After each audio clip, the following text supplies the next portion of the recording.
தாய் தமிழ் உறவுகளுக்கு வணக்கம். தாவேகா கூட்டணியில் இணைகின்றார். தமிழக வெற்றிக் கழக கூட்டணியில் இணைகின்றார் என்ற தலைப்பில் இந்த காணொளியை நாம் காண்கிறோம். 2026 தமிழக சட்டசபை தேர்தல் சூடுபிடித்துள்ளது.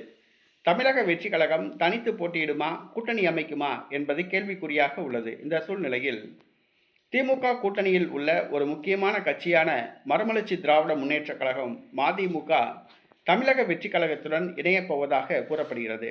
தமிழக வெற்றிக் கழக கூட்டணிக்கு தாவப் போவதாக கூறப்படுகிறது. ஏற்கனவே தமிழக மதிமுக திமுகவுடன் கூட்டணி அமைத்து கடந்த முறை 6 தொகுதியில் போட்டியிட்டு 4 தொகுதியில் வெற்றி பெற்றது. இந்த சூழ்நிலையில் வருகிற சட்டசபை தேர்தலில் 12 தொகுதிகள் கேட்கின்றார் வைகோ. திமுகவோ 4 தொகுதிகள் தான் தர முடியும் என்று கூறுகிறது. இது மதிமுகவுக்கு அதிர்ச்சியை அளித்துள்ளது. மெல்ல மெல்ல மதிமுகவை அழிக்கும் வேலையை திமுக பார்க்கிறது என்று வைகோ நினைக்கிறார். வைகோ சமீபத்தில் கட்சியிலிருந்து நீக்கிய மல்லை சத்யா திமுகவுடன் நட்புடன் உள்ளார். இது வைகோவுக்கு வெறுப்பை தருகிறது.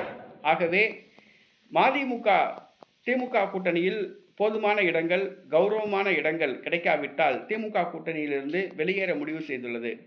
குறைந்தது 8 தொகுதிகள் வேண்டும் என்று மதிமுக எதிர்பார்க்கிறது. ஆனால் திமுகவோ கடந்த முறை போட்டியிட்டு வெற்றி பெற்ற 4 தொகுதிகள் தான் தர முடியும் என்று திமுக கூறுகிறது. ஆகவே கூட்டணி மாற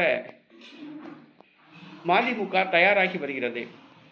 ஒரு சில நாட்களுக்கு முன்பாக வைகோ மகன் துரை வைகோ நிர்மலா சீதாராமனை சந்தித்து பேசினார்.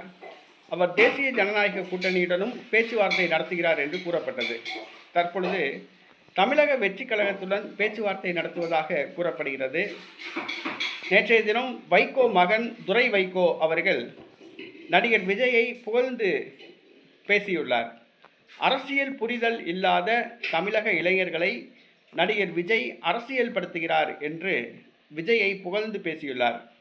அரசியல் புரிதல் இல்லாத இளைஞர்களை நடிகர் விஜய் அரசியல் படுத்துகிறார் என்று புகழ்ந்து பேசியுள்ளார். இது தமிழக அரசியல் வட்டாரத்தில் புகைச்சலை ஏற்படுத்தியுள்ளது. திமுகவுக்கு அதிர்ச்சியை கொடுத்துள்ளது. நடிகர் விஜய் அவர்களை துரை வைகோ பாராட்டி பேசியிருப்பது மு.க. ஸ்டாலினுக்கு எரிச்சலை கொடுத்துள்ளது. மறுமலர்ச்சி திராவிட முன்னேற்ற கழகம் தமிழக வெற்றி கழகத்துடன் கூட்டணி பேச்சுவார்த்தை நடத்துவதாக கூறப்படுகிறது.